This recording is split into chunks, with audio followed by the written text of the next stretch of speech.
Question number 17, pre-control, control, utilization and proficiency. So as per my logic, proficiency में self feedback ये आ सकता है. So D का 4 and D का 4 एक ही ऑप्शन है. So option number A may be correct. Okay, next question of 18 number, devices जैसे कि blood pressure machine, heart monitor और पेडोमीटर्स, इससे स्टूडेंट क्या सीखेंगे.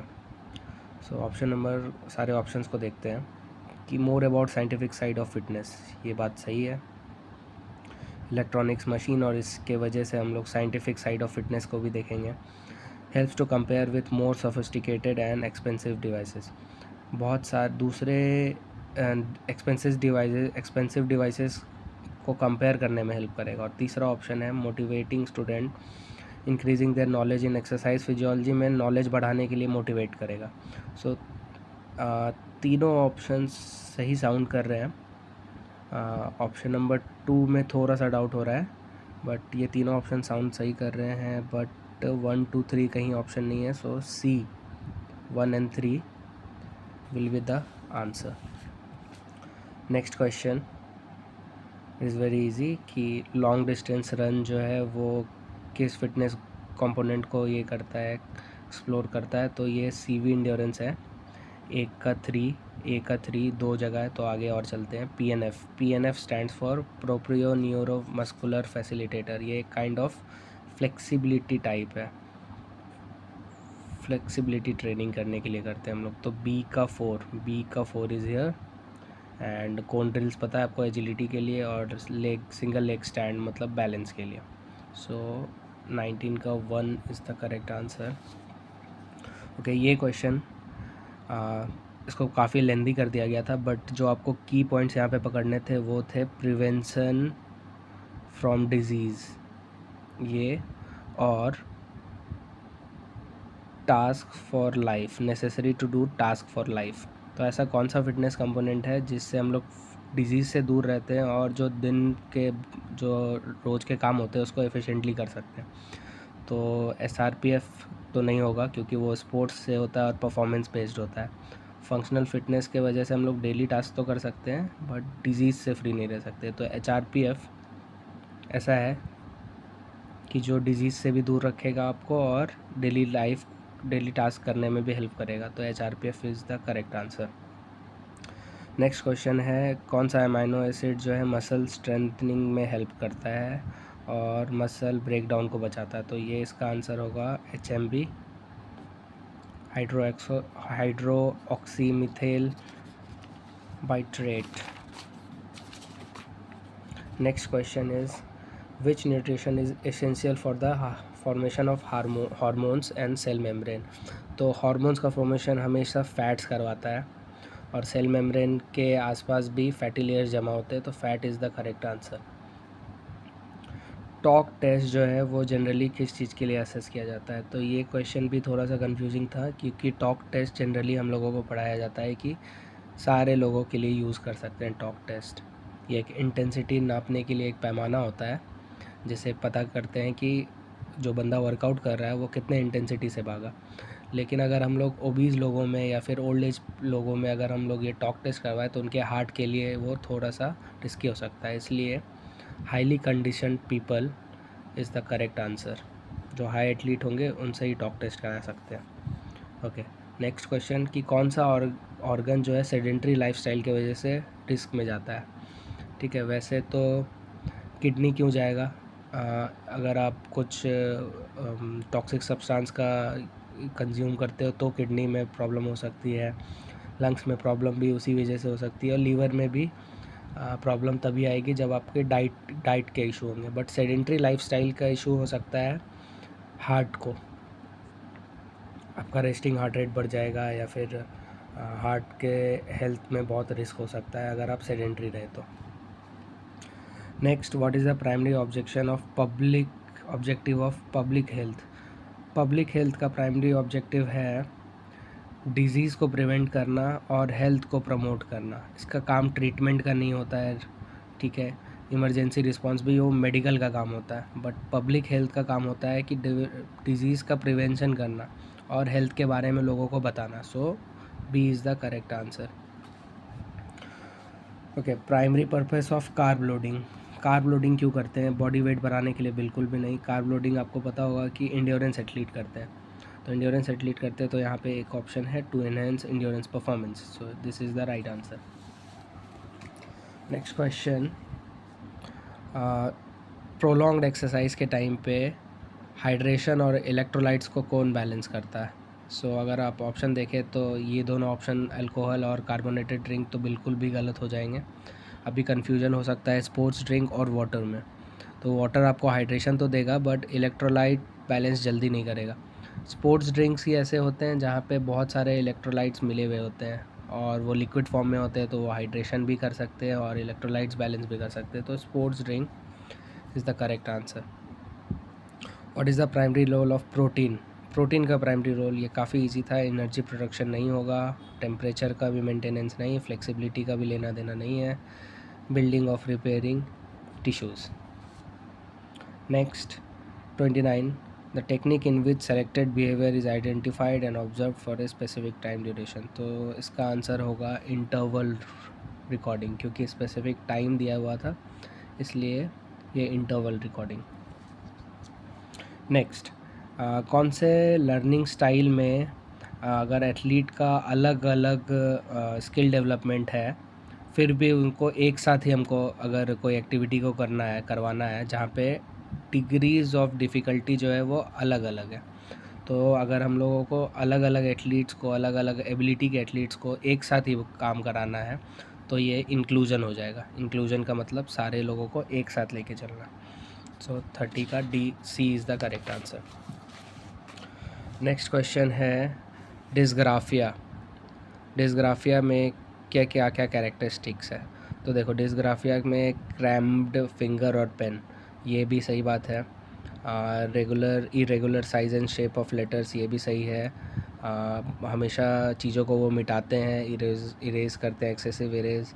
उसके बाद स्पीड ऑफ राइटिंग या तो बहुत ज़्यादा होता है या तो कम होता है. ये चारों बातें सही है और B is the correct answer.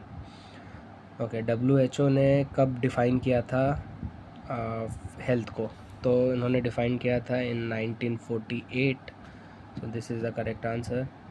Autism में के कौन से टाइप नहीं है? तो इसका आंसर होगा सी, एक्सटिया. 34, इनहेरेंट इंटरेस्ट एंड अर्ज मीन. इनहेरेंट का मतलब होता है कि ऐसा चीज़ जो कि आपके अंदर हो और जन्मजात पाया जाता है.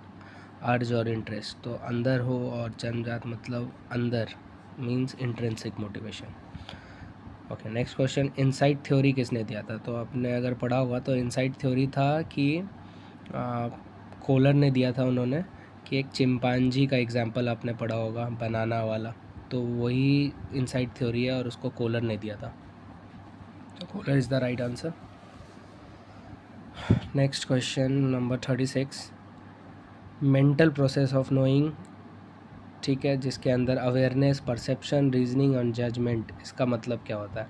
सो अगर आपने साइकोलॉजी का टॉपिक देखा होगा बीपीएड में, तो उसमें एक टॉपिक आया था कॉग्निटिव प्रोसेस. उसके अंदर ही आपको परसेप्शन क्या होता है, रीजनिंग क्या होता है, लैंग्वेज क्या होता है, ये सारा बातें पढ़ाया गया था. तो ये कॉग्निटिव प्रोसेस के अंदर आता है. What is the other name of attempt and error theory? तो ये तो बिल्कुल भी गिवन आंसर है कि अटेम्प्ट और एरर, काम करना है और एरर होगा, फिर ट्राई करना, फिर एरर होगा. तो trial and error is the right answer.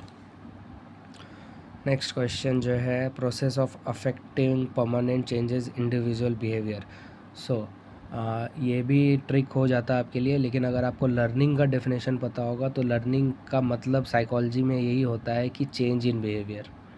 Learning is change in behaviour, so learning is the correct answer. अभी कोई विजुअल इम्पायर्ड स्टूडेंट है, उसके लिए कौन सा टेक्निक सही रहेगा? Direct teaching? बिल्कुल नहीं. Computer aided teaching? ये भी नहीं हो सकता. Sign language? तो बिल्कुल भी नहीं. Human guided technique? यही हो सकता है कि आप उसको टच करके टैक्टाइल टेक्निक से आप उसको गाइड कर सकते हो, तो human guided technique is the right answer. कौन सा विटामिन ब्लड क्लॉटिंग के लिए हेल्प करता है? तो ये तो बहुत जेन्युइन बात है कि विटामिन के जो है वो ब्लड क्लॉटिंग के लिए हेल्प करती है आपको। So next question is which of the following philosophy of physical education is also known as experimentation? तो एक्सपेरिमेंट को ही प्रैग्मेटिज्म भी बोलते हैं, जिसको कि लर्निंग बाय डूइंग भी बोलते हैं, तो pragmatism is the correct answer. अभी ऐसा कौन सा डिसेबिलिटी है जो फोकस करता है मसल के स्ट्रेंथ पर फ्लेक्सिबिलिटी में इन अडेप्टेड फिज़िकल एजुकेशन? मतलब कि जो भी फिज़िकली चैलेंज्ड पीपल होते हैं उनके लिए ऐसा कौन सा डोमेन था जहाँ पे स्ट्रेंथ और फ्लेक्सिबिलिटी पे काम करते हैं? तो विजुअल इम्पायरमेंट में ऐसा नहीं है, ऑटिज़म में भी ऐसा नहीं है, एलडी में भी ऐसा नहीं है। सेरिब्रल पाल्सी ही होता है ऐसा डिजीज़ जहाँ पे वीकेन ऑफ मसल्स जो है काफ़ी वीक हो जाते हैं, तो वहाँ पे स्ट्रेंथ पे काम किया जाता है और फ्लेक्सिबिलिटी पे काम किया जाता है। तो C is the correct answer. Arjun award का कैश प्राइज़ है 15 lakhs।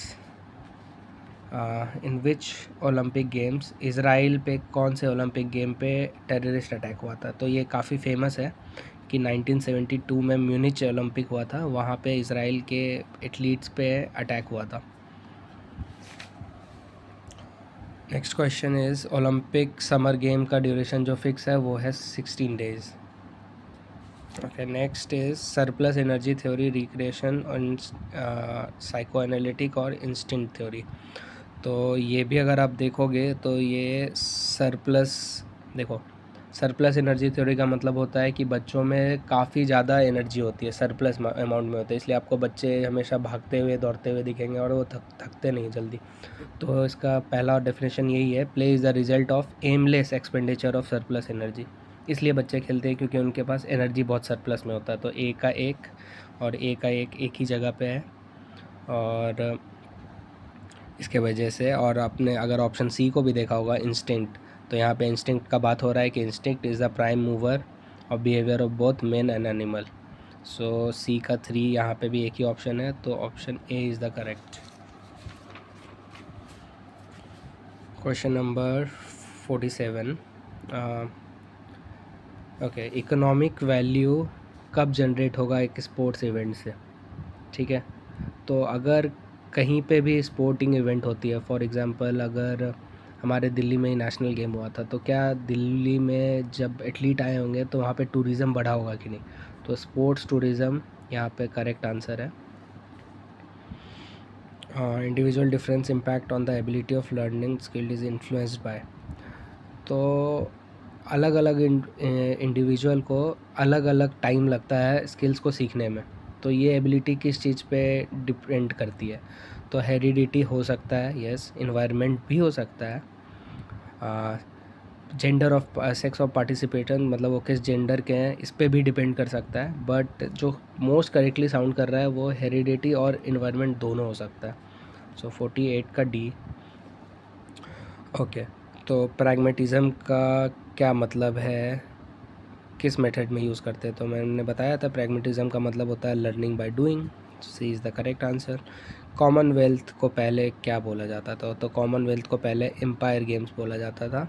कॉमनवेल्थ गेम वो कंट्रीज़ खेलती हैं जो कि ग्रेट ब्रिटेन के द्वारा मतलब जिन पे उन्होंने राज किया था। जैसे कि इंडिया पे भी ब्रिटेन ने राज किया था, ऑस्ट्रेलिया पे भी राज किया था, तो वही लोग कॉमनवेल्थ गेम में ही पार्टिसिपेट करते हैं, उसको कि एम्पायर गेम भी बोला जाता था पहले।